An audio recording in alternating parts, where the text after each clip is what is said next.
안녕하세요 시청자 여러분. 한 주를 마무리하는 금요일 몇콩TV는 기생충 박사 서민 교수님과 함께 정치권의 기생충들을 낱낱이 해부해보는 시간입니다. 교수님 안녕하세요. 네, 안녕하십니까. 기생충이 박멸된 지금 인간 기생충을 잡으러 제가 왔습니다. 근데 사실 기생충에는 좋은 기생충도 있고 우리 몸에 도움이 되는 유익한 것들도 꽤 있지 않아요?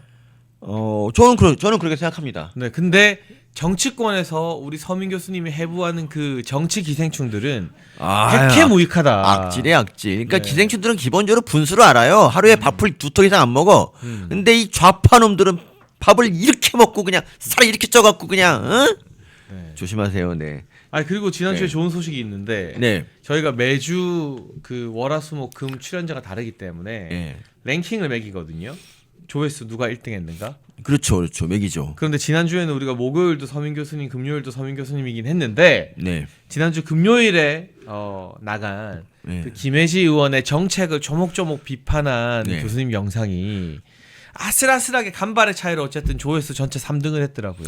그게 저기 녹화를 한 거를 네. 튼 거 아니에요? 그러니까 굉장히 불리한 여건이야. 그러니까 실시간 채팅이 안 되기 때문에 불리한 여건에서 3등했다는 건 큰 의미가 있습니다. 그래서 실질적으로는 1등이나 마찬가지다. 그렇지. 그리고 네. 이게 왜냐? 비결은 뭐냐? 깔놈을 깐 데다가 정책 비판이었어. 정책 비판. 굉장히 수준 높았어요. 그렇죠. 저도 진짜 말하면서도 이게 난가? 난 이런 사람이 아닌데 생각을 잠깐 했었어요. 그러니까 김혜지 의원이 발의한 주요 정책에 대해서 이건 예. 문제가 많다고 전문가로서 지적을 해주신 건데 예. 저는 사실 우리 서민 교수님이 의대 교수라는 걸 제가 자주 깜빡하거든요.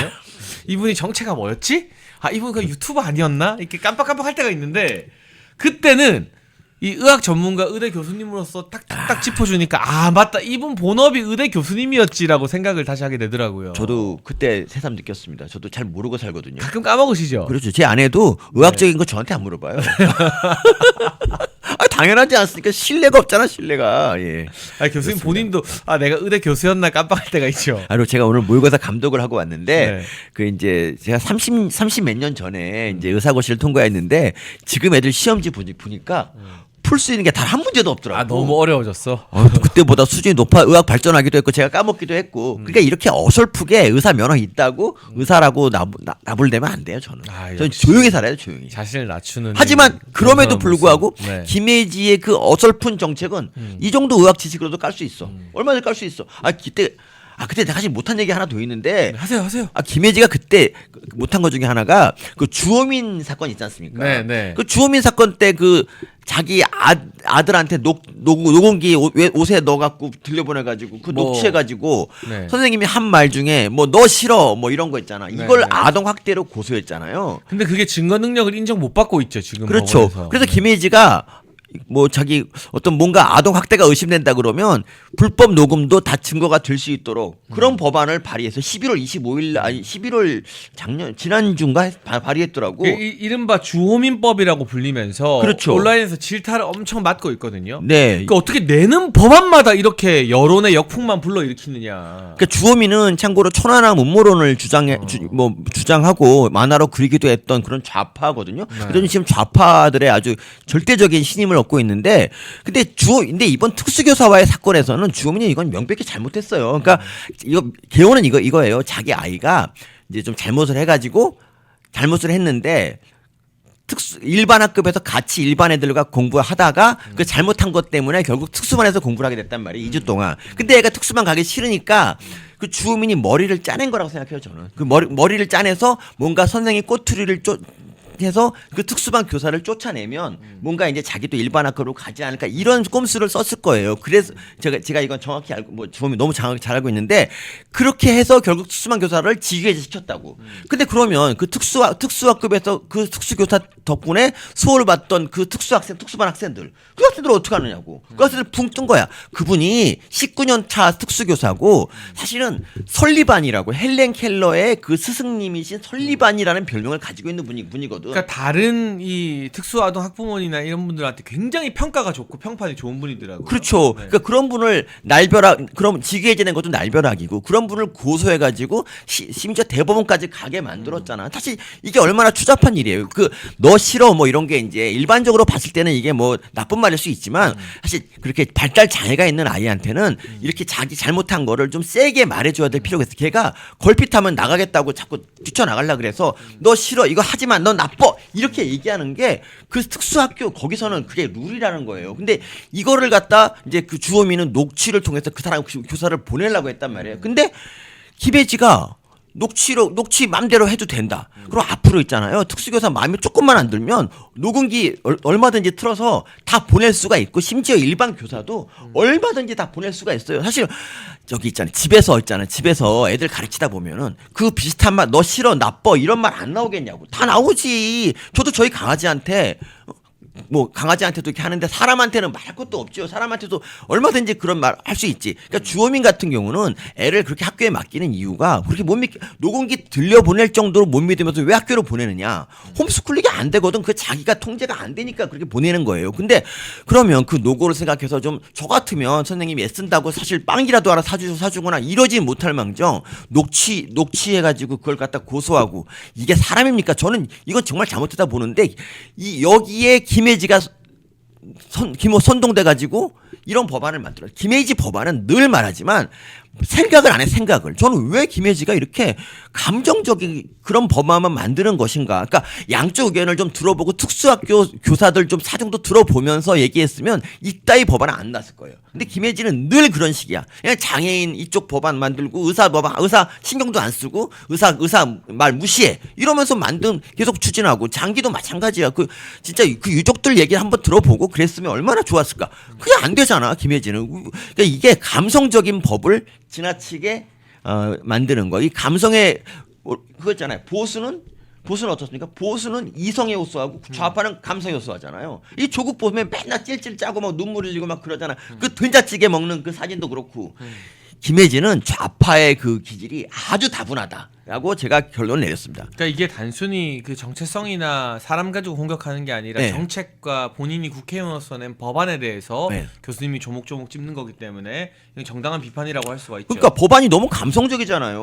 뭐 이러다가 애가 넘어지면 애는 그러면 애 넘어지면 뭐 보도블록 깐 사람 뭐 처벌한다. 이딴 법도 나올 수 있겠더라고. 이런 식이면은 정말 이러 안 되죠. 법이라는 걸 한번 만들어지면 이게 고치기가 어렵다니까. 소위 김혜지가 발의한 이 주호민법에 대해서는 온라인에서 반응이 아주 안 좋은 게 네. 이런 식이면 누가 그 힘든 특수교사 하겠느냐. 그렇죠. 학부모들이 다 녹음기에 옷에 붙여서 오고 가방에 넣어오면 네. 그 아이와 선생님과의 교육이 어떻게 되겠느냐. 그렇죠. 가뜩이나 이분들이 뭐 월급을 많이 받는 것도 아니고 진짜 그렇죠. 사명감 때문에 하는 건데 네. 여러분 뭐 특수교사 한다고 연봉 1억 받고 막 이런 거 아니잖아요. 아니지. 진짜 고생하잖아요. 우리 보고는 해라 해도 못해요. 돈 많이 준다고 못하지. 해도. 근데 그걸 이렇게 녹음기를 합법화시켜서 불법 녹음까지 편들어 주는 게 오히려 현장을 몰라도 너무 모르고 하는 소리다라는 이야기들이 많이 나오고 있어요. 네. 그러니까 제가 주목하는 건 어쩌다 한 번이 아니라 어떻게 내는 법안마다 그렇습니다. 온라인에서 뭐 보수 진보 이런 거 잘 모르는 그냥 평범한 네티즌들이 네. 다 욕하고 다 싫어하고 막 여론이 회초리 때리는 이런 법안만 내느냐. 그렇죠. 이거는 국회의원으로서 최소한의 실력이 없는 거 아니냐는 생각이 들어요. 맞습니다. 그러니까 참고로 주호민은요, 그렇게 녹취를 통해서 그 교사를 직위해제한 다음에 그 다음 후임으로 온 보조교사한테도 똑같이 녹음기를 이제 들려보냈다가 그게 걸려가지고 이제 또 문제가 된 적이 있거든요. 그러니까 주호민은 기본적으로 저는 문제가 자기 아이 대할 때는 진짜 문제가 많았다고 봅니다. 그리고 김혜지 같은 경우 있지 않습니까? 김혜지가 뭐 이렇게 뭐 법안 발의 많이 하고 이러면 뭐 국회의원 상주잖아요.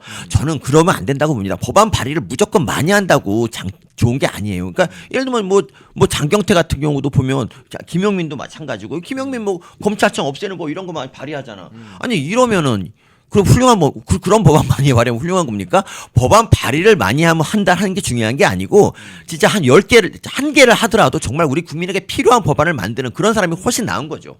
네, 그렇습니다. 그렇습니다. 오늘도 오프닝을 김혜지 이슈로 열게 되었는데요. 네. 사실 오늘 금요일에 다뤄야 할 이슈들이 상당히 많거든요. 네. 일단 요거 하나만 좀 먼저 짚어볼게요. 제가 어제 조금 충격을 받았던 게 네. 목요일에 네. 국회에서 우리 추경호 전 원내대표에 대한 네. 체포 동의안 투표가 있었거든요. 네. 국민의힘 의원들은 투표에 참여하지 않고 다 나왔어요. 네. 항의의 표시로. 네. 민주당이 당연히 이걸 통과시켰습니다. 네. 영장 심사가 12월 초에 있는데 이건 100% 영장 기각이고 역풍이 분다고 보는데 네.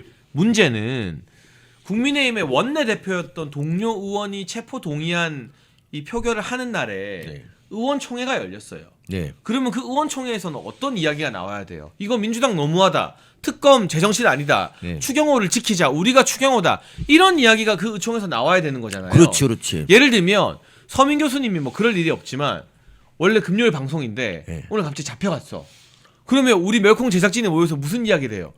이거 서민 교수님 왜 잡혀갔냐? 우리 서민 교수님 구해오려고 막 경찰서 앞에 가서 항의라도 하자. 우리가 막 그런 이야기를 할 거잖아요. 진짜? 후임 구하지 않아? 아니지. 아, 아니지. 근데 국민의힘 의원총회에서요. 네.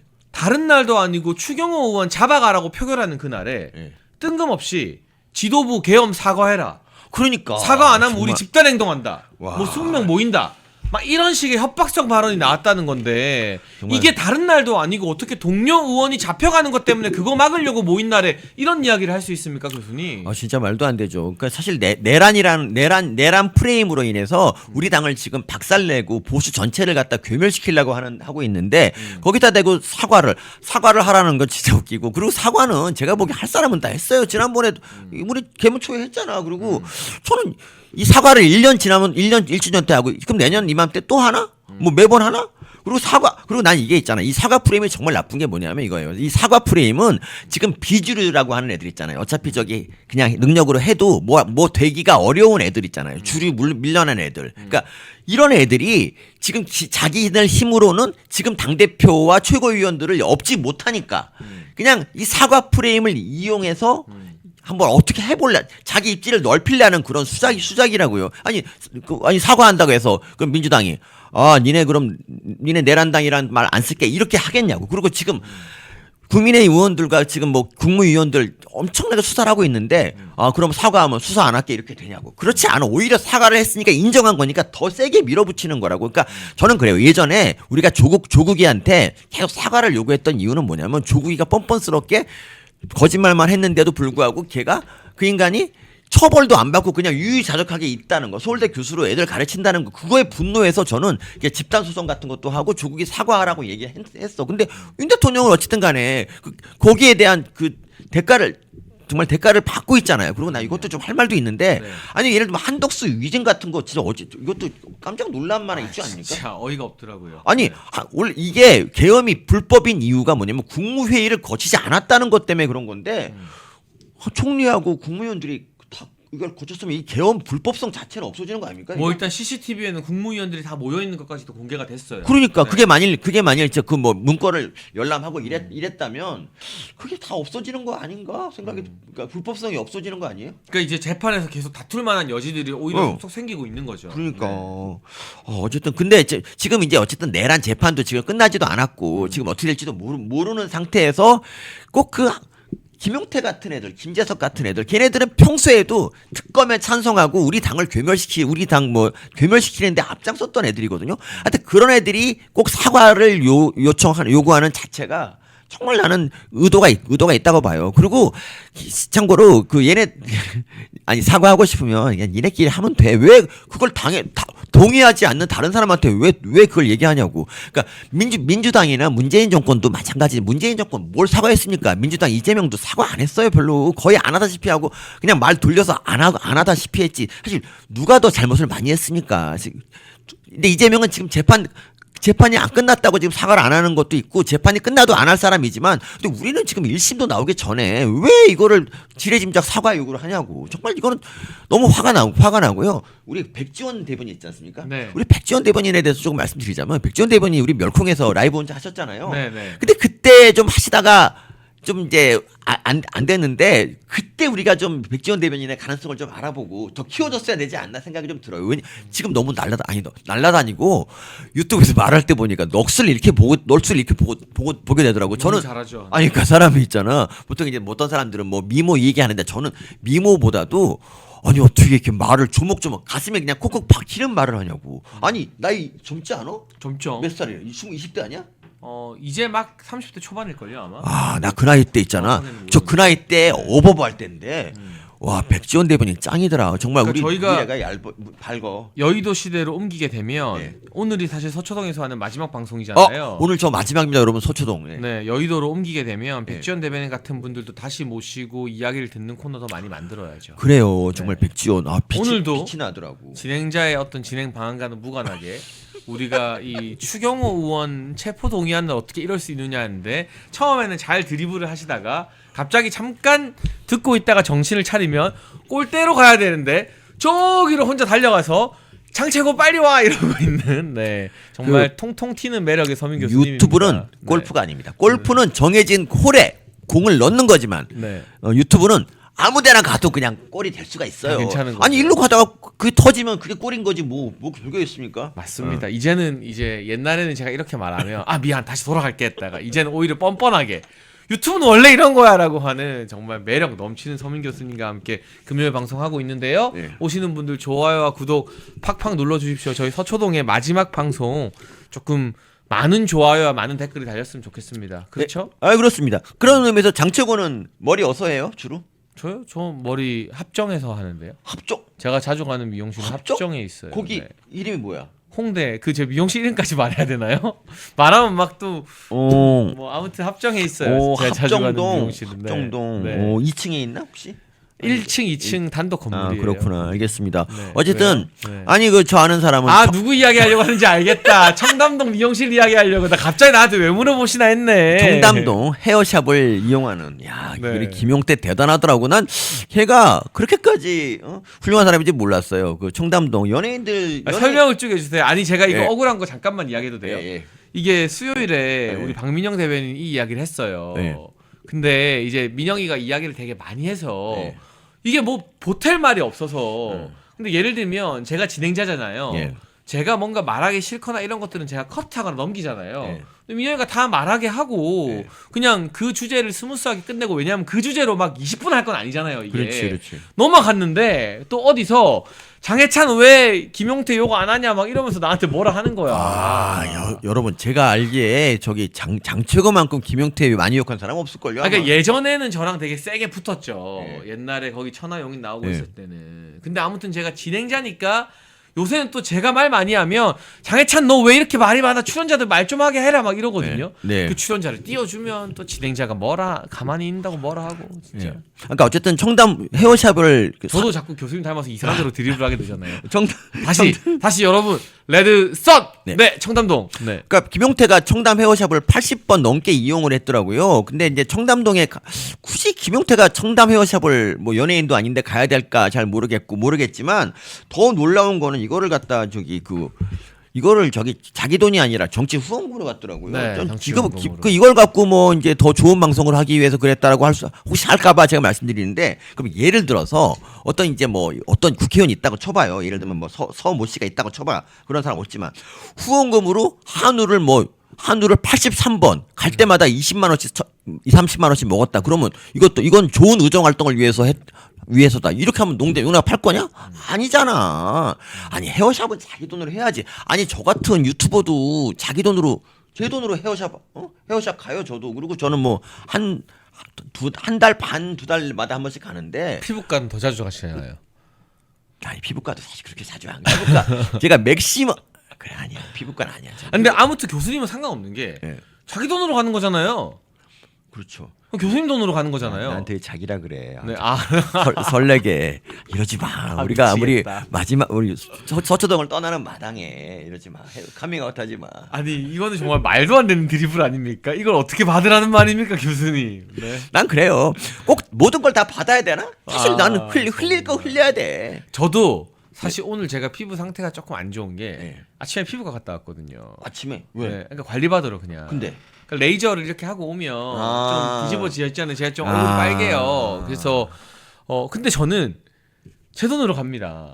그리고 제가 합정에서 뭐 거기가 청담동만큼 비싼 미용실은 아니지만 또 동네 미용실보다는 그래도 좀 가격대가 나가는 곳이에요. 솔직히 네. 말하면. 근데 문제의 핵심은 그게 아니라 저는 제 돈으로 내요. 그러니까. 남의 후원금 같은 게 이제 정치인이 현재로서는 국회의원이 아니니까 있지도 네. 않겠지만, 그러니까 사실 선관위에서 법적으로 국회의원이나 정치인들이 방송 출연이나 의정 활동을 위해서 메이크업을 받거나 헤어하는 것은 쓸 수는 있대요. 근데 이게 너무 많거나 액수가 너무 과다하면 국민들이 야 우리가 너 뭐 머리 자르라고 메이크업 받으라고 후원금 보내준 거 아니야라고 비판을 할 수 있는 거죠. 아니 그리고 저도 방송을 좀 한때 나가 봤는데 방송 가면 다 메이크업 해줘요. 그 메이크업 분들도 다 그 전문가들이고요. 사실은 예. 웬만한 방송국에는요 헤어 메이크업 전문 분장실이 다 따로 있습니다. 그러니까. 그래서 사실은 그 분장실에 가서 방송 프로그램 출연 전에 일찍 가면 네. 다 해주시죠. 그거는. 그렇죠. 네. 그러니까 근데 그거를 이용하지 않는 분들은 이제 연예인들이지. 아 연예인들. 그리고 딱 한 명 또 있어요. 누구? 절대 방송국 분장실에서 헤어를 안 하는 사람. 누구예요? 한동훈 전 대표. 아. 인터뷰 많이 하잖아요. 제가 이거는 방송국 관계자들한테 다 들은 건데 절대 헤어는 못하게 한대요. 아. 이유가 뭔지는 여러분의 상상에 맡기겠습니다. 아. 아니 뭐 이건 사실이니까. 네. 아, 네. 지금 알았어. 아니 카더라가 아니야. 이건 사실이야 사실. 네. 아, 그렇구나. 용태 너도 혹시 아니야 그거 그건 아니야. 그건 아니야. 아니야? 아니야. 아. 네, 그거 아니야. 알겠습니다. 어쨌든 정말 놀라운 아니 지금 우리가 미용실 이야기 꺼내서 자꾸 이상하게 뭐 자기니 뭐니 이러니까 자꾸 결론이 또 이상하게 드리블이 이제 그럼 아까 얼굴은 왜 빨개졌다고? 자기라고 불러서 빨개졌다면서요. 알겠습니다. 아 내 얼굴 빨개진 거? 네. 아 저 아침에 레이저 맞고 와가지고. 그래서 빨개진 거야? 네. 알겠습니다. 하여튼 사과 얘기를 그러니까 사과라는 거는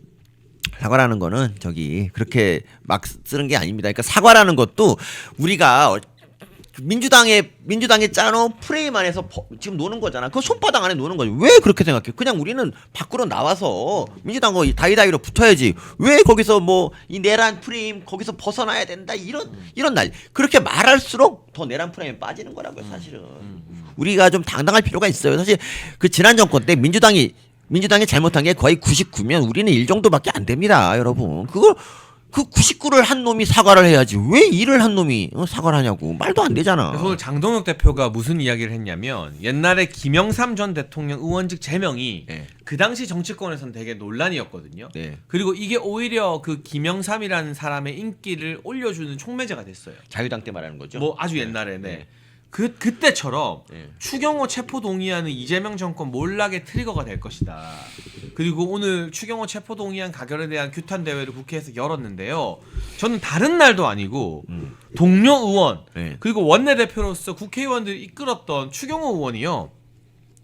인간성 좋은 걸로 평이 자자해요. 네. 진짜 사람이 좋아요. 네. 네, 저도 뭐 같이 일도 해보고 했지만 근데 그런 분이 잡혀가느냐 마느냐 표결하는 날에 의총 나와가지고 사과해야 된다 말아야 된다 하는 게 이게 인간인가 아, 진짜 그렇습니다. 라는 생각이 들고 그래서 김민수 최고위원이 제대로 이야기했습니다. 지금 필요한 건 사과가 아니라 사투다. 네. 죽음을 각오하고 죽기 살기로 이재명 정부와 싸우는 게 필요하다. 김민수 최고위원이 이렇게 말했고요. 김재원 최고위원은 계엄 사과 이미 세게 했다. 또 하면 내부 분열만 된다라고 말하고 있습니다. 이 김민수 최고위원이나 김재원 최고위원의 발언을 보면 장동혁 지도부에서 양양자나 우재준이 분탕을 쳐도 이 지도부가 흔들림 없이 굳건히 가겠구나라는 걸 좀 느낄 수 있을까요, 교수님? 어떻게 생각하십니까? 저는 이번 지도부가 참 마음에 드는 게 뭐냐면 지금 아무리 이제 이 지도부를 갖다 공격하고 막 밑에서부터 뭐 돌려까고 막 별짓을 다 해도 이게 넘어오지 않는 거야. 사실 그 조중동 같은 경우도 사실 얘네들도 엄청 그 흔들죠. 흔들기를 많이 해요. 그러니까 예를 들면 장도혁 대표가 뭐 하는 것마다 맨날 중도층 떨어져 나간다고 얘기하는데 사실 그렇게 말하면 이미 중도층은 100% 더 떨어져 나갔거든. 그러니까 장도혁 대표 될 때 이미 진중은 이렇게 말했어요. 아 이제 앞으로 선거는 무조건 민주당 이긴다. 중도층 다 없다.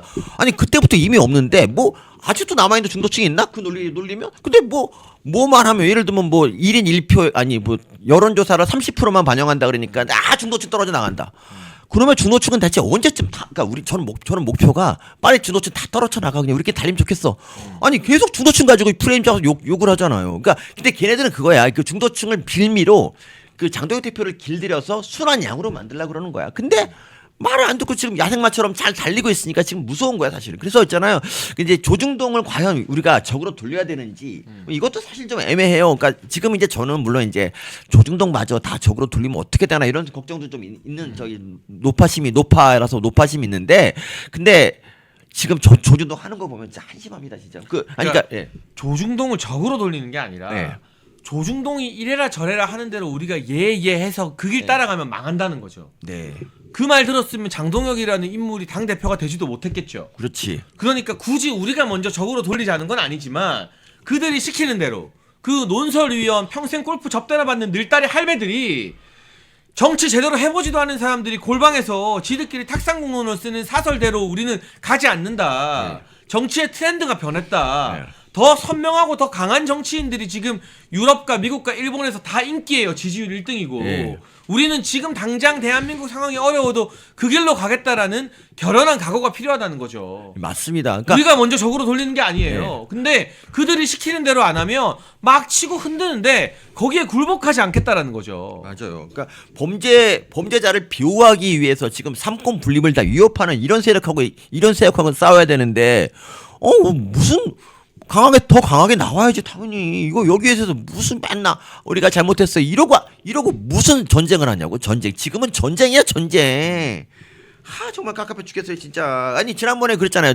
당대표 선거 때도 마찬가지인데 그때도 이제 뭐 윤 대통령 면회 간다고 이미 당당히 얘기했고 그리고 그때도 이미 중도층 얘기 나왔는데 그 면회를 갔어.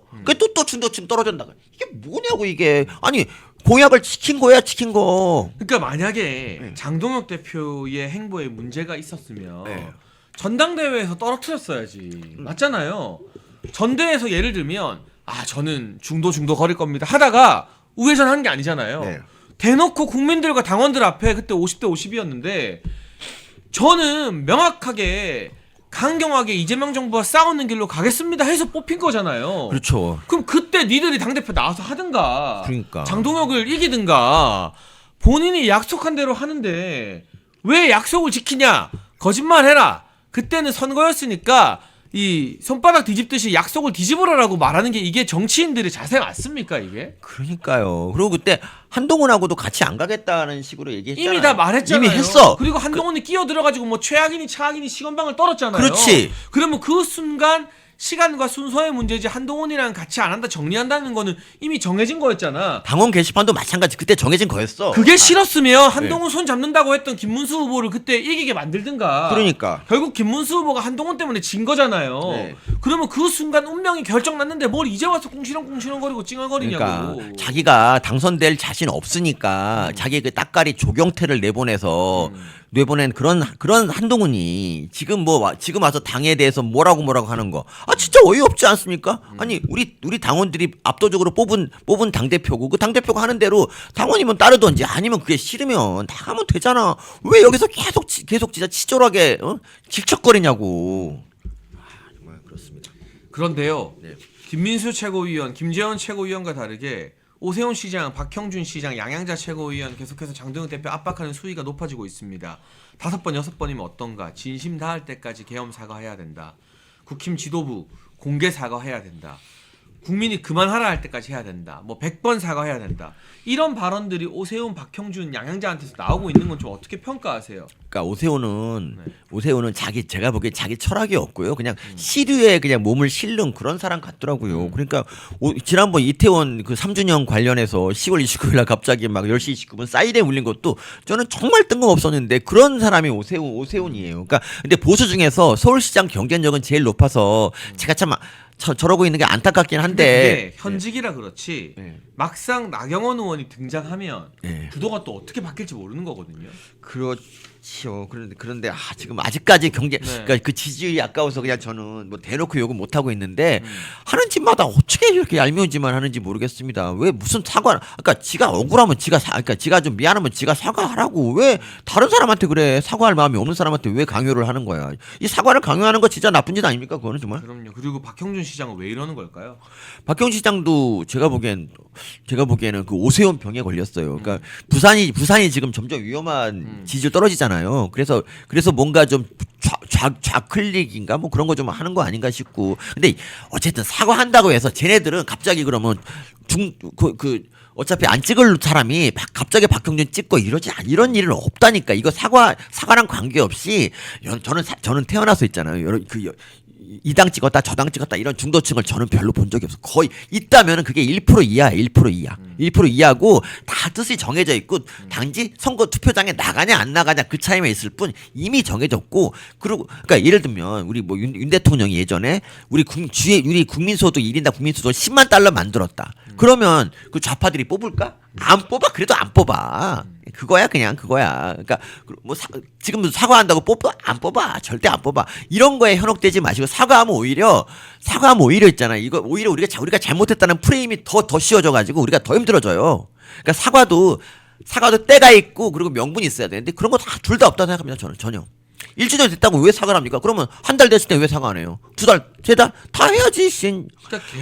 그 대가를 아니 그랬잖아요. 지금 미안해. 하나 말할게. 그 정치 김의겸한테 사과를 했더니 김의겸 그러더라고. 아 정치는 선거가 있지 않습니까? 선거 때 그 심판 받는 거니까 사과 안 한다고. 그래. 난 그 말이 그때는 개소리였는데 지금 맞다 생각해. 지금 어차피 우리가 이제 선거 앞으로 계속 있고 우리가 사과 안 한 거에 대해서 만약에 진짜 뭐 그게 잘못됐다면 투표로 저 심판 받을게 그냥. 우린 받을게. 사과 안 해. 그러니까 이게 사과를 안 한 것도 아니고 장동혁 대표는 계엄해제 표결에 참여했던 당사자기 때문에 네. 그 계엄 프레임에서 사실 누구보다 자유로운 사람이거든요. 근데 그 사람한테 표결에 참여하지도 않았던 사람들이 사과 운운하는 것도 말이 좀 안 되는 것 같고요. 맞아. 그리고 제가 요즘에 국제정치 공부를 많이 하고 있고 그걸로 막 특강도 하고 책도 쓰고 그러고 있는데 영국, 프랑스, 독일의 지금 지지율 1위 정당이 전부 다 과거 극우 정당이라고 불렸던 사람들이에요. 그리고 프랑스에서는 차기 대선에서 1등하는 사람이 바르델라라고 하는 95년생 남자인데 역시나 극우 정당이라고 불리는 국민연합의 당 대표입니다. 폴란드의 카를 나브로브츠키 대통령이나 포르투갈의 정당 체가나 이게 전부 다 기존에는 극우라고 불렸던 정당들이에요. 오스트리아도 그렇지 않아요? 네, 지금 완전 유럽은 대세가 강경 보수, 선명하고 강한 목소리를 내는 사람들한테 특히 젊은 세대가 어마어마하게 열광하고 있어요. 네. 일본의 다카이치 사나에가 극우라고 욕을 많이 먹었잖아요. 네. 지금 지지율이 80%예요.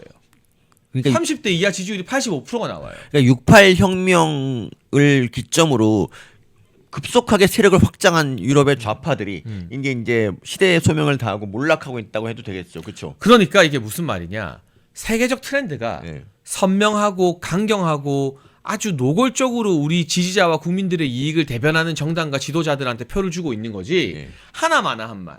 온건, 뭐 합리, 중도 이런 쪽은 다 소멸되고 있는 거예요. 그리고 좌파가 솔직히 정책 면에서는 보수한테 안 돼요. 그러니까 독일만 해도 보세요. 독일이 전기세가 유럽에서 제일 비싸. 왜냐하면 독일은 자기 그 원전을 안 하거든. 그러니까 우리 젊은 애들이 보면은 야, 왜 우리는 원전 안 하냐? 왜 프랑스에서 전기를 수입하고 왜 러시아에서 가스 수입하고 이래갖고 이렇게 수모를 당하냐? 이렇게 이게 나올 수밖에 없고 원전부터 시작해서 뭐 그러니까 맨날 하는 게 환경 얘기고 일자리도 얘기 안 하고 그냥 나눔 이런 거 하니까 안 되는 거야. 제가 좌파의 소명은 다 했다고 봅니다. 지금같이 저성장의 시대에서는 저는 강력한 우파가 저는 필요하다고 봅니다. 저는. 그러니까 오히려 우리도 그 유럽의 트렌드나 일본, 미국의 상황을 보면 더 선명하고 더 강한 우파가 되어야지 이도 저도 아닌 중도 무세들로는 글쎄요, 저는 세계적 트렌드에 한참 뒤처지기 때문에 한국만 예외일 수가 없거든요. 그렇죠. 한국의 2030들이 반중 정서가 강하고 민주당과 좌파를 혐오하는 거 제가 요즘에 모임 나가서 만나는 이 20대들요 다 정치 잘 몰라요. 좀 웃긴 말이지만 제가 누군지도 모르고 할 정도면 정치 잘 모르는 거잖아요. 아예 모르는 건데. 근데 얘네가 공통점이 정치는 잘 모르지만 이재명 싫어하고 민주당 싫어해요. 그러니까 지금 20대 30대 젊은 층이 이제 보수를 좋아하는 것도 사실 이와 무관한 게 아닙니다. 그러니까 지금 머리가 굳어버린 화석화된 그 40대 50대 얘네들이 진짜 문제인 거잖아요. 그러니까 얘네들에 대한 반발심에서 20, 30대가 보수를 지지하는 거거든요, 사실. 그래서 앞으로 지금은 조금 어려워도 여러분 조금만 시간이 지나면 제가 보기엔 결국 보수 정권이 시대적 흐름이에요. 네. 근데 여기서 오세훈, 박형준처럼 사과하자 중도 거리는 사람들은 이 국제 정치의 시대적 흐름에 뒤처져 있는 거예요. 그러니까 당장 뭐 표만 눈앞에 표만 표만 생각하는데 그렇게 해서는 표도 되지 않는다니까. 그 왜 눈앞에 모르- 표와 지지율이 네. 국제적으로 보면 네. 어디 뭐 후진국 이야기하는 게 아니라 유럽을 이끄는 최고 선진국 영국, 프랑스, 독일의 지지율 정당 1등, 예. 예? 미국, 일본 이 사례를 보라는 거예요. 이시바 시게루가 소위 말하는 중도 보수, 온건 보수거든요. 네. 그때 자민당 지지율이 역대 최저치였어요. 어. 24%까지 떨어졌어요. 다카이치 사나이가 강경 보수 극우다 막 욕먹었잖아요. 지지율을 80%로 올렸어요. 뭐가 정답이냐는 거죠. 요즘 사람들은 젊은 세대일수록 아 좋은 게 좋은 거죠. 하나만한 이야기. 아 저희도 따뜻한 보수입니다. 아 필요 없고 세게 나가라. 선명하게 나가라. 이게 대세라는 거예요. 이게. 예, 여러분 문재인 때 생각해 보세요. 문재인이 뭐 했습니까? 탈원전하고 그리고 최저임금제 가지고 결국 다 말아먹었잖아요. 경제도 다 말아먹고 뭐 한 게 아무것도 없고 사회 갈등만. 그리고 특히 그 여성 막 여성들의 젠더 갈등. 여성들의 그 젠더 갈등, 여성 무고죄가 우리나라가 세계에서 제일 많아, 제일. 얼마 전에도 엄청난 그 사건도 있고 그랬는데 하여튼 정말 이런 나라를 만들어 놨으면 여기 우리가 이제 다시 되돌리기 위해서는 뭐가 필요하냐. 강력한 우파 전당이 필요하다. 그것이 바로 국민의힘이고 그것이 바로 장동혁 대표라는 거지. 그죠? 네, 네, 여러분. 하나만 더 얘기하면 예, 이것도 얘기해야 돼. 이것도 왜냐하면 저기 지금 있잖아요. 한빠들이 뭔 얘기하는 줄 알아요? 한빠들이 이제 지난번에 김종인이 한동훈 막 칭찬했잖아. 갑자기 김종인이 그 나이 들고 진짜 판단력도 흐려지신 그분이 엄청난 책사가 돼가지고 야 이 책사 김종인이 우리 인정했어, 한동훈 인정했어 이러고 앉았고, 그리고 얼마 전에 그 조갑제가 이제 뭐 구명정 얘기하고 자꾸 이제 그 한동훈 칭찬하잖아. 역시 조갑제가 어떤 분이냐 하면서 막 대단한 보수 논객으로 막 그 떡상 시키려고 막 노력을 해요. 근데 저는 그래요. 그러니까 아니 그 옛날 나이 드신 분한테 자꾸 의존해서 그분들 칭찬에 그렇게 일이 좋아하지 말고 젊은 애들이 좋아할 만한 그런 행동을 좀 하라고. 왜 그 언제까지 그 한동훈 그렇게 띄울 거냐. 한동훈은 연예인이 아니라 정치인이고 정치인은 실적으로 보여주는 거라고, 말과 행동으로. 근데 한동훈 말과 행동이 지금 뭐야. 이재명하고 안 싸우고 자꾸 그 내부 총질만 하고 있는데 그걸 갖다 조갑제 칭찬한다고 해서 조갑제 만세를 외칠 때냐고. 지금 아니잖아. 아 근데 그럴 수밖에 없는 게 한딸들이 김종인 조갑제 아니면 누가 한동훈을 칭찬해 주겠어요. 그리고 한동훈이요 서울시장이든 뭐든 조사해 보면 20대 지지율이 거의 빵프로가 나와요. 잘 나오면 1% 나오고 안 나오면 빵프로. 2030이 가장 극혐하는 형태의 소위 말하는 요새 영포티 민막 있잖아요. 영피프티거든요. 2030이 제일 싫어하는 영피프티가 한동훈이라 김종인 조갑제 같은 할배들 아니면 누가 한동훈을 칭찬해 주겠습니까? 참고로 김종인은 저기 윤 대통령 있을 때 이제 윤 대통령 대선 캠프에 합류했다가 이제 팽당한 다음에 갑자기 윤석열 욕했고, 지난 총선에서는 이준석을 막 개혁신당 밀었던 사람이에요. 사실 그런 사람인데 이제 그 사람이 한동훈 칭찬하는 건 뭐냐면 그 사람이 먹고 살 길을 그냥 그러니까 장동혁한테는 씨가 안 먹히니까 한동훈한테 그냥 뭐 이렇게 손 뻗쳐가지고 정치 생명을 연장하려는 그런 술수예요. 근데 이거에 열광해서 역시 김종인 이러지 말라고 그냥 니들이 그냥 잘해서 뭔가 인정받으려고 하란 말이야. 자 저희 잠깐만 좋은 말 아닙니까 진짜? 좋은 말인데 아니, 잠깐만요. 너무 훌륭한 말인데 그냥 넘어갈라 그래서 이건 아니. 아니 다 받아줬잖아요. 이 상벌도 어떻게 받아줘요? 내가 뭐라 하면 막 자기자기 거리면서. 네. 저희 지금 뭘 하려냐면 30초만 박정희 대통령이 관련 알리는 말씀 듣고 와야 되는데 한참 지났거든요 시간이. 아 지났어? 좋아요와 구독 누르면서 30초만 있다가 보겠습니다. 잠깐 알리는 말씀 듣고 올게요. 여러분 1961년 1인당 국민소득 80달러, 지구상에서 가장 가난했던 대한민국을 경제대국으로 만든 구국의 지도자 박정희 대통령님. 국민이 잘 살고 잘 먹는 나라를 만들겠다는 일념으로 박정희 대통령께서 직접 집필한 전집 6권을 저희 멸콩TV가 새롭게 편집을 했습니다. 환신바이오 창립 8주년 기념으로요. 환신골드 한 세트 구매하는 고객께 이 6권이 있는 전집 한 세트를 특별 증정합니다. 아래 번호로 전화 주시고 건강도 챙기시고 박정희 대통령님 전집도 좋은 기회에 받으시면 좋겠습니다. 네, 저희 알리는 말씀 듣고 돌아왔습니다. 서민 네. 교수님께서도 30초 동안 저를 옆에서 막 들들 볶으면서 이야기해야 된다. 어제부터 이거 준비했다. 바로 그게 지금 한덕수 재판에서 뭐 변호인 감치나 이런 걸로 논란이 되고 있는 화제의 판사 이진관 판사 이야기입니다. 그렇죠? 네, 이 얘기는 뭐 다른 분도 이제 많이 하셨지만 저 이제 이진관 어쨌든 그 저는 김용현 전 장관의 변호인이 방청권도 없이 들어와서 이렇게 법정에서 소란을 일으킨 거에 대해서는 저는 이제 잘못해서 생각합니다. 근데 이제 여기에 대해서 이제 판사가 뭐 감치는 할 수 있다고 봅니다. 이제 저는 이 감치가 어떻게 보였냐면 지금 이제 원래 판사는 굉장히 존엄한 존재라고 알고 있죠. 왜냐하면 우리가 상권 분립이 돼 있고 판사는 그 중에서 각각 판사 하나하나가 다 뭐 독립된 사법기관이라고 할 수 있는 그런 분이니까 판사의 권위가 굉장히 높은 건 당연하다고 봅니다. 뭐 재판할 때 판사가 들어오면 다 일어나잖아. 근데 그렇게 이제 존엄을 받고 그리고 판사는 신을 대리해서 인간을 심판하는 그런 존재라는 인식이 있어요. 근데 여러분 지금 사법부에 대해서 누가 존엄한 존재라고 누가 생각하냐고. 이게 왜 그렇게 됐냐면 사실 얼마 안 되는 그런 정치적인 사건에서 지난 2, 3년 동안 보여준 판사들의 그 내로남불, 그 이상한 판결. 그러니까 법이라는 게 상식에 맞아야 되는데 그게 안 됐단 말이에요. 그래서 판사의 권위가 이미 낮아졌어. 그리고 그게 특히 이재명 대통령처럼 이렇게 강한 사람한테 재판할 때는 재판에 출석 안 해도 뭐 그냥 수수방관하고 막 그랬잖아. 그러던 사람이 갑자기 이제 그 법정 소란에 대해서 그냥 퇴장시킬 수도 있었는데 그냥 경위불로 퇴장시킬 수 있었는데 불구하고 그냥 감치라는 그걸 쓴 거는 뭐냐면 지금 이제 사법부가 옛날에 존중받던 사법부가 다 무너지고 요만큼 남은 거를 지키려는 그런 슬픈 그런 자화상 같아요.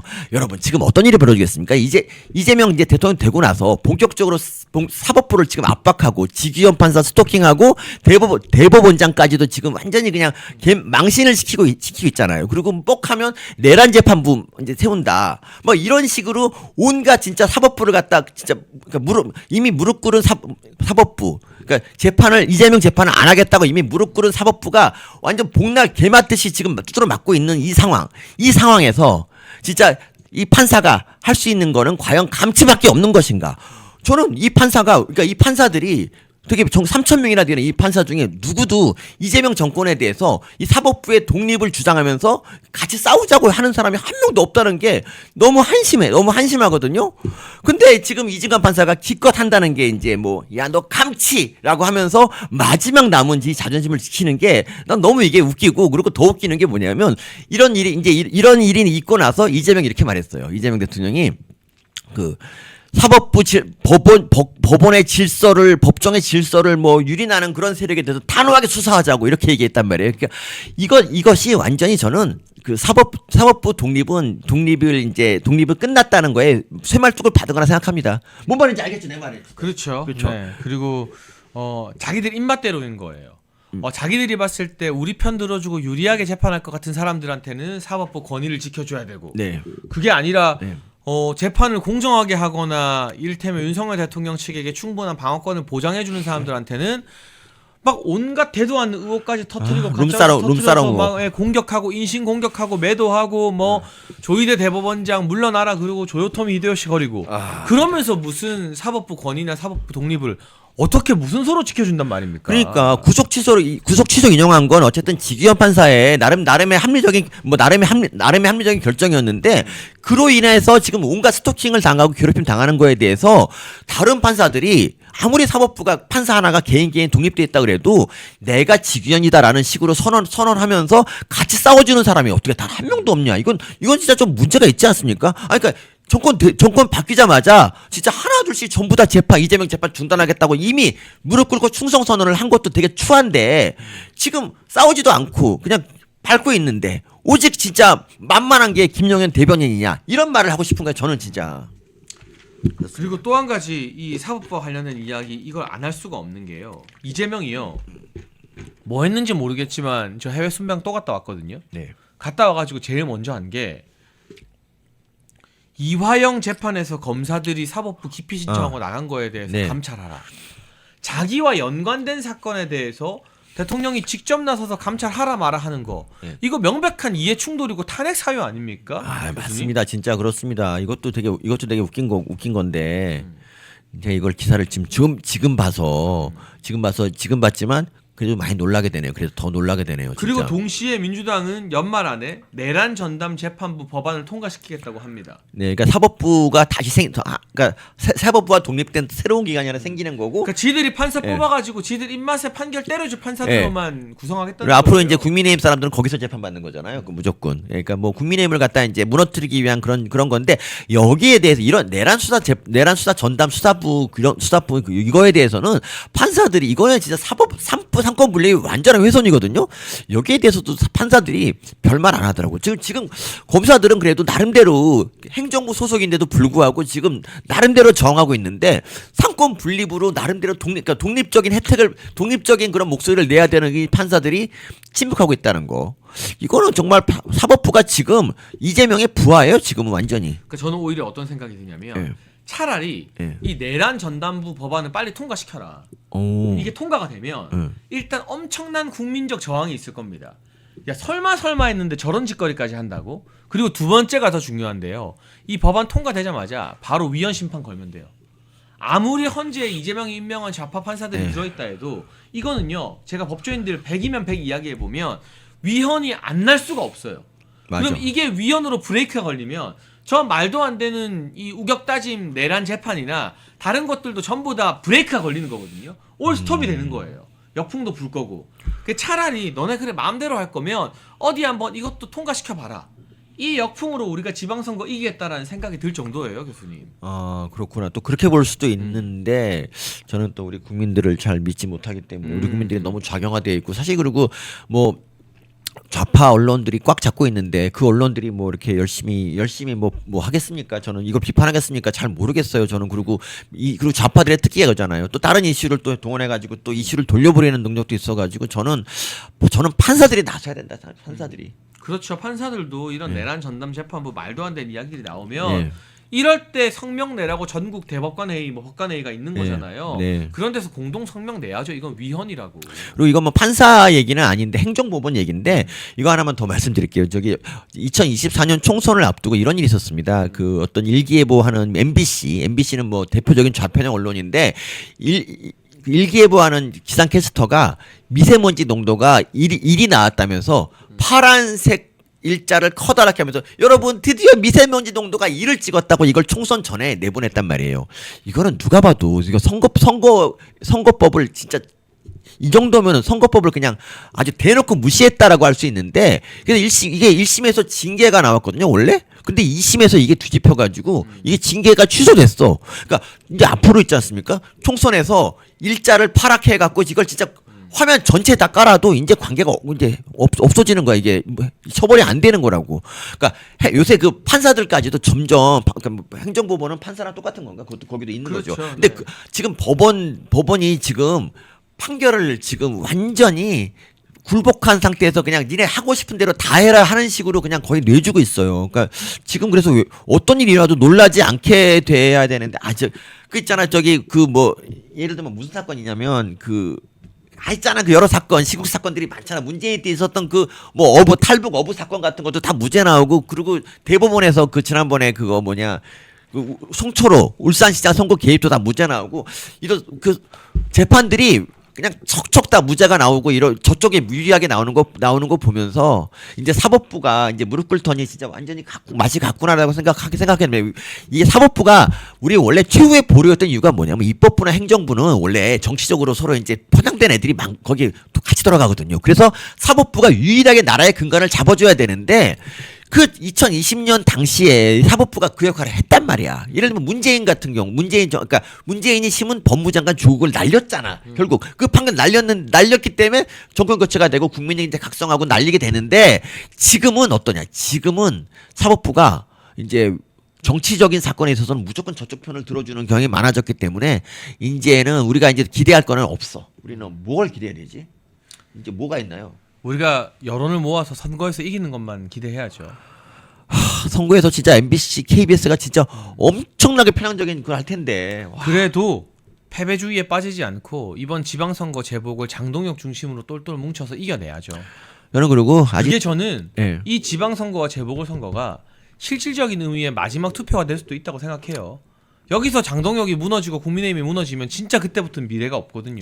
아직도 여러분 아직 이제 저는 우연한 기회에 뭐가 생길 수 있다고 보는데 예를 들면 이제 어떤 판사 하나가 이제 뭐 대자보 하나 크게 쓰고 그게 이제 발판이 돼가지고 판사 검사 모두 이제 일어나고 뭐 이렇게 좀 책임 있는 자리에 있는 사람들이 좀 같이 일어나면 좋겠습니다. 저는 정말 좀 그러길 빕니다. 네, 그리고 또 충격적인 소식이 하나 더 들려왔는데요. 여러분 양평군의 고 정희철 위원장님 기억하시죠? 알죠. 정말 주위에서 법 없이도 살 사람이라고 평가를 받았던 분인데 이분이 특검의 강압 수사에 그 인권 모독에 못 이겨서 스스로 돌아가셨습니다. 예. 근데 이분의 뭐 유서나 메모 전부 다 필적 감정 결과 본인이 직접 쓰신 게 맞다고 나와 있어요. 그 변호인이 특검을 고발했는데 특검이요. 지들이 셀프 감찰을 했어요. 지들이 강제 수사로 사람 돌아가시게 만들어 놓고 네. 문제가 없었는지를 지들이 조사하는 게 말이 돼요? 그래 놓고 결과를 발표했는데 강압적인 언행 외에는 규정 위반이 없었다. 그리고 이분을 조사한 경찰들 파견을 취소했다. 아니 그럼 강압적인 언행은 뭐 잘한 겁니까? 그러니까. 그리고 사람이 안타깝게 목숨을 끊었는데 이걸 자기가 제3의 외부기관이 조사하는 게 아니라 셀프로 조사하고 결과 발표하고 아 이거 별일 아니에요. 이게 말이 되냐고요 대한민국에서. 아, 진짜 말이 안 되죠. 그리고 필적 감독도 말이 안 되는 게 뭐냐면 그걸 한 거부터가 말이 네, 안 되는 그게 거죠. 말이 안 되는 게 그분이 이제 집에 돌아오셔서 그분이 이제 조사받고 들어온 다음에 그 다음에 나간 적이 없어요. 돌아가시기까지. 근데 무슨 필적 감정을 하고 부검은 왜 부검까지 했잖아요. 얘네들. 그것도 되게 웃기고 그리고 그 양평 이 사건 관련해서 그 오빠 같은 경우는 범죄 소명이 안 된다고 해서 구속영장이 기각됐거든요. 그 얘기 뭐냐면 이 양평군 이 공무원에 대한 조사 이 사건의 공공지구에 대한 조사 자체가 이거는 말이 안 되는 사건이라고 기본적으로 성립이 안 되는 사건인데 불구하고 그걸 조사했다는 거예요. 지금 이거. 그러니까 이 특검은 정말 야만적인 특검이고 이거에 대해서 지금 뭐 최상병 같은 경우 뭐 지금 거의 뭐 계속 정권을 갖다 뭐 들쑤셨 놨던 그게 최상병 사건인데 그거보다 수백 배 최상병은 사실 안타까운 사고고 그런데 이거는 수백 배 악질적인 그런 사건이거든요. 이거는 어쨌든 간에 15시간 모욕을 줘서 결국 진짜 그 억울함에 스스로 목숨을 끊게 한 거에 대한 책임을 우리가 언젠가는 꼭 물어야 됩니다. 이거는 특검을 반드시 특검해야 됩니다. 그래서 사실은 우리가 선거 이기면 특검할 게 많아요. 대장동 항소 포기도 특검해야 되고요. 예. 이 양평군 공무원 사망 사고도 특검해야 되고요. 김현지도 특검해야 되고요. 우리는 벌써 3대 특검 정해졌습니다.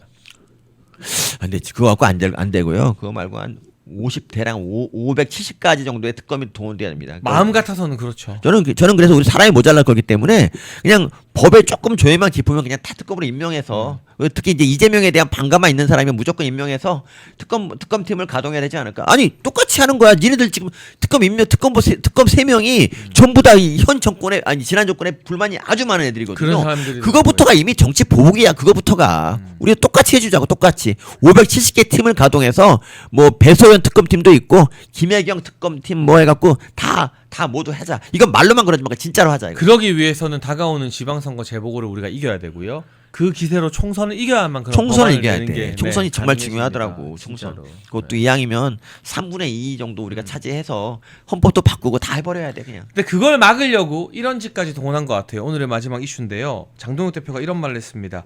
중국 댓글 조작 의혹 밝혀야 된다. 네. 정부가 국민을 입틀막하고 있다. 최근에 국민의힘 욕하는 트위터에 무려 6만 개 게시글 남긴 계정이 네. 중국 계정이라는 게 드러났거든요. 예. 그러니까 트위터를 인수해서 X로 만든 일론 머스크가 예. 이 사용자들의 국적을 의무적으로 표시하게 하는 업데이트를 하니까 맨날 허구한 날 국민의힘 욕하고 윤석열 대통령 욕하고 이재명 빨아제낀 이 파워 계정들이 다 주소지가 차이나인 거예요. 그 중에 하나는 6만 건의 게시글을 남겼는데 이게 하루에 꾸준히 20개, 30개 글을 매일 올렸대요. 이게 조작된 중국 선거 개입 계정 아니면 뭐겠습니까? 그러니까 중국이 우리가 이제 예전에 뭐 우리 옆 나라랑 사이가 좋을 수는 없지만 그래도 중국이랑 사이가 안 좋아진 데는 저는 문재인 정권의 그 역할이 굉장히 컸다고 봅니다. 문재인이 중국 가갖고 막 굽신거리고 우리는 작은 나라, 니네 큰 나라 뭐 이런 식으로 굴종을 하니까 우리가 열받은 거고요. 북한도 마찬가지예요. 북한이랑 우리가 왜 문재인 때 통일에 대한 반감이 제일 극심하게 커졌던 이유가 북한에 가서 굽신거리고 막 그랬던 게 크거든요. 그러니까 외교는요 그렇게 굽신거리는 게 외교가 아니라 당당하게 줄 것은 주고 받을 것은 받는 게 외교란 말이에요. 사실 저 윤 대통령이 외교를 제일 잘했다고 봅니다. 진짜 저는 그럼요. 외교 왕이었어요. 외교 왕. 아니 그런 외교왕 진짜 그 외교왕을 탄핵시키고 지금 외교 박살나고 있지만 환율도 겁나 오르고 있지만 어쨌든 그 전혀 이제 언급하지 않고 있으니 뭐 그러니까 그래요. 좌파 언론이 그 어떤 중요한 이슈가 있어도 좌파 언론이 이거를 보도하지 않고 이슈 키우지 않으면 이슈가 안 되는 이런 슬픈 일이 계속 벌어지고 있어요. 사실 이재명 정권에서 얼마나 뭐 그런 일이 많겠어요. 다 묻히고 있다는 게 너무 안타까울 뿐입니다. 진짜 역시 언론 우리가 좀 우리 멸콩 TV만 해도 좀 힘을 좀 키워야지 않겠습니까? 지금 그럼요. 구독자가 지금 50만쯤 되나요? 50만이 조금 안 되고 50만 안 있어요. 되는데 빨리 멸콩 TV가 100만 되고 이래야 되면 여러분 좀 구독 좀 해주시고 그리고 여러분 저기 그 친척 1인당 4분씩만 좀 구독하게 해주면 200만 되잖아요, 여러분. 200만이면 아무튼 잘 써보겠습니다. 아무튼 이렇게 중국 개정까지 동원하고 총력전을 펼치고 있다는 거 우리가 경각심을 느끼고 그렇죠. 이번에 이 사실을 알아낸 게 저들에게는 엄청난 아킬레스건인 게 네. 이제 중국인 여론조작 부대가 조금 주춤하겠죠. 네. 눈치를 보겠죠. 우리가 더 많이 행동하고 우리가 더 많이 활동해야 된다. 예. 이 와중에도 막 중국인 투표권 못 줘서 안 따르는 그런 사람들이 있죠. 네, 그런 사람들 잘 정리하고 그렇습니다. 국민의힘엔 없죠 아직 그런 사람들이. 뭐 없다고 봐야죠. 없다고 봐야죠. 네. 교수님 그런데 오늘 이 한 주의 이슈를 짚으면서 쭉 여러 뉴스를 해봤는데 네. 마지막으로 또 주말 보내실 시청자분들께 한 말씀 좀 부탁드리겠습니다. 네. 지금까지 이제 그 성적인 범죄를 저지르신 분들이 당연히 나이가 좀 드신 분들이거든요. 근데 이제 젊은 애들은 성추행을 안 저지르나 이제 그런 거에 대한 그 답이 어쩌면 나올 수도 있겠다 생각이 듭니다. 장경태 의원 이야기 하시는 거죠? 네, 성추행으로 고소당한 장경태 의원 본인은 이거 허위다 무고다라고 하고 있지만 굉장히 구체적인 정황이 경찰에 접수됐다고 알려지고 있습니다. 아니, 그 고소장을 넣었으면 네. 무고에 대한 그 책임도 지겠다는 뜻이잖아요. 그럼요. 그리고 네. 피해자가 직접 나선 거기 때문에 네. 맨날 좌파에서 하는 말이 그거잖아요. 피해자의 눈물이 증거다. 아, 그렇죠, 그렇죠. 그럼 이번에도 또 피해 호소인이라고 할 겁니까? 박원순 때처럼? 그러네요, 네. 진짜. 예. 아무튼 이 사건 어떻게 되는지 한번 지켜봐야 될 것 같고요. 네. 저희는 오늘 금요일 방송 마무리하고 다음 주부터는 드디어 여의도 시대 문을 엽니다. 새롭게 변한 스튜디오에서 네. 여러분 만날 테니까요. 월요일 5시 반 잊지 마시고 멸콩TV와 함께 해주시면 좋겠습니다. 그리고 멸콩TV에 열심히 댓글 다시다가 몸살이 난 혜경아님 빨리 회복하시고 네, 돌아오시기 바랍니다. 네, 시청해주신 여러분 감사합니다. 네, 감사합니다. 여러분 1961년 1인당 국민소득 80달러 지구상에서 가장 가난했던 대한민국을 경제대국으로 만든 구국의 지도자 박정희 대통령님, 국민이 잘 살고 잘 먹는 나라를 만들겠다는 일념으로 박정희 대통령께서 직접 집필한 전집 6권을 저희 멸콩TV가 새롭게 편집을 했습니다. 환신바이오 창립 8주년 기념으로요, 환신골드 한 세트 구매하는 고객께 이 6권이 있는 전집 한 세트를 특별 증정합니다. 아래 번호로 전화 주시고 건강도 챙기시고 박정희 대통령님 전집도 좋은 기회에 받으시면 좋겠습니다.